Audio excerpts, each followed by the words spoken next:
Ouais l'équipe, tu veux brancher ta meuf sur les animes en lui montrant que c'est pas que de la bagarre, ou tu veux faire crari devant ton crush parce qu'il kiffe les mangas et les animes, ou tout simplement parce que t'es un rat de compétition et tu veux pas claquer de thunes, donc 12 épisodes, ça fait une soirée, si tu lances à 19h, ça finit à minuit, t'as le temps de faire ça. J'ai ce qu'il te faut. 2 films et 2 animes pour passer une bête de soirée, smooth mais animé dans tous les sens du terme. On commence avec la dernière pépite du roi des films d'animation actuels, Les Enfants du Temps de Makoto Shinkai. Ce crack n'est plus à présenter, ou presque, depuis que Your Name est arrivé sur Netflix. Et on s'est mangé un raz-de-marée d'images, de scènes, d'AMV, de musique, bref, le roi a la reconnaissance qu'il mérite par le grand public. Si vous avez aimé Your Name, Les Enfants du Temps, c'est pour vous, car c'est clairement son héritier spirituel. Tant c'est une petite romance comme il sait si bien les faire, avec une touche de fantaisie et de magie, comme ce qu'il a commencé à faire dans Your Name. Cette fois-ci, c'est pas un rapport au temps, mais un rapport au climat et à l'écologie. Bien entendu, c'est pas un film Ushuaïa sponsorisé par Greta de mes couilles, on parle d'amour et de relations sociales là, hein. Bon, en gros, Odaka est un lycéen qui vient d'une île paumée, il pète un plomb et monte sur un bateau pour Tokyo, là où il aspire vivre la fast life, une vie de rêve. Mais la vie ça coûte cher, et il se retrouve vite à la rue, un peu comme les provinciaux qui viennent à Paname et qui finissent dans une chambre de 9 mètres carrés à 800 € par mois. Cerise sur le gâteau, on est dans un Tokyo où la météo pète un plomb et il pleut toute l'année. Ouais, comme à Paris, ouais. Pour survivre, il se retrouve à écrire des articles pour un magazine qui traite du paranormal et il doit enquêter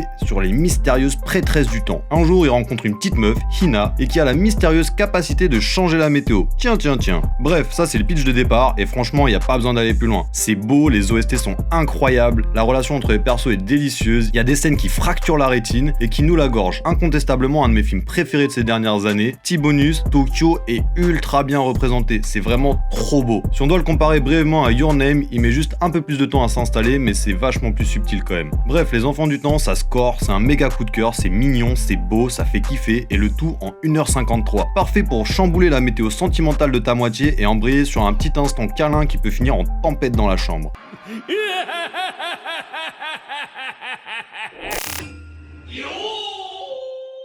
Kaguya-sama, c'est un animé tiré du manga éponyme de Aka Akasaka et qui compte 24 épisodes sur 2 saisons et une 3e en préparation. Et c'est super dispo sur Wakanim. L'académie Shushin, c'est l'élite mon pote. Futur grand chef d'entreprise, futur politicien, bref, une école de riches pour les riches par les riches. Mais dans cette école si prestigieuse, il y a un mec qui vient du bas du graphique, Miyuki Shirogane, et qui est arrivé là à la sueur de son front. Carrément, il est tellement chaud qu'il est devenu président du BDE. Et là-bas, c'est vraiment quelque chose de fou. Et sa vice-présidente n'est autre que Kaguya Shinomiya, fille qui vient de la plus grande famille de l'école, ultra giga riche, Blair de Gossip Girl un peu. Le truc c'est que ces deux cons, ils se kiffent mais ils ont une vision de l'amour de gogol. Pour eux, celui qui avoue ses sentiments en premier se soumet à l'autre. T'es mal l'orgueil et la fierté mal placée qu'ils ont. Donc ça part sur une guerre psychologique pour faire avouer à l'autre ses sentiments. Love is war mon pote, c'est la guerre et ici ça tire à balles réelles. Entre Shinomiya qui a fait le code argent limité et qui peut faire vraiment des stratagèmes de baiser et Shirogane qui est un ultra crack, débrouillard à jamais malgré des lacunes de fou dans certains domaines, il a une déterre qui fait peur. C'est une comédie romantique vraiment ultra gaulerie et comme c'est un seinen à la base, il y a des trucs un peu plus adultes, donc ça régale. Chaque jour est une bataille et se solde sur une victoire d'un des deux personnages, mais on a aussi des cas de double KO et d'égalité. Du coup, ça fait que la plupart des épisodes sont indépendants les uns des autres et ça c'est d'art. Bien entendu, on suit d'autres personnages de l'école, et en fait tout le BD eux-mêmes, qui sont tous plus perchés les uns que les autres. Mention spéciale pour la voix off qui est un tueur, les meilleurs commentaires du game. Bref, pour le coup, Kaguya-sama c'est vraiment un ovni mais c'est beaucoup trop d'art. Parfait pour débattre avec son date des moves de Vislar, caler un petit « Ah, donc t'as fait ça pour que je te gère, et ziac, ça part.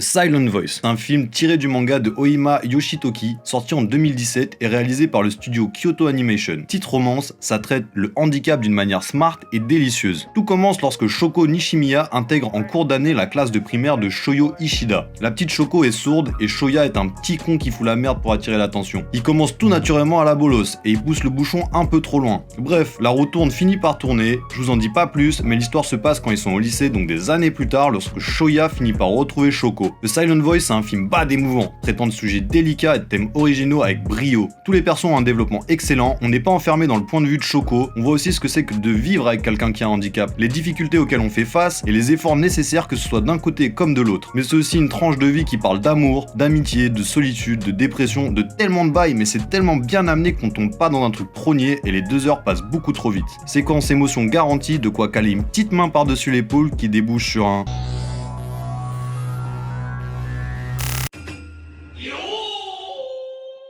Your Lie in April, c'est adapté du manga de Arakawa Naoshi et réalisé par le studio A1, à qui l'on doit notamment Anohana, Magi ou Blue Exorcist. C'est totalement dispo sur Wakanim et c'est 22 petits épisodes. Cerise sur le gâteau, Eiichiro Oda, mangaka de One Piece, a même pris du retard sur le rendu de ses manuscrits tellement il s'est envoyé Your Lie in April. On suit le jeune Harima Kosei, crack du piano, qui perd sa capacité à jouer après le décès de sa mère. Mais son quotidien est chamboulé lorsqu'il rencontre Miyazono Kaori, crack du violon, excentrique à la mort et qui casse tous les codes du classique. On suit donc leur quotidien d'ado, prodige de la musique, avec tout ce qu'il y a autour. Des mecs frais qui veulent la tacler, des musiciens qui ont la haine d'eux tellement ils sont forts et une relation unique en son genre. Tout part de là dans cette histoire magnifique. C'est mignon, c'est prenant, les séquences de concert sont tellement bien que vous allez écouter que du classique après ça. Les persos sont trop bien développés et méga attachants. La fin est une masterclass et mention spéciale pour l'opening qui est archi d'art. Préparez les mouchoirs parce qu'avec Your Lie in April, vous allez forcément arracher une larme de crocodile à votre crush. Et là, c'est le moment de la consoler comme il faut. Bref, entre ça et la vidéo Netflix partie 2, Samasu vous a mâché le travail. Vous avez juste à laisser la magie opérer et assurer la conclusion. Je vous demande pas 30% sur votre date ou une vidéo preuve à l'appui de votre réussite. Un petit like, un petit follow fera totalement l'affaire. D'ici là, on se revoit bientôt. N'hésitez pas à vous abonner, à partager et à liker. On se revoit pour de nouvelles aventures. Peace!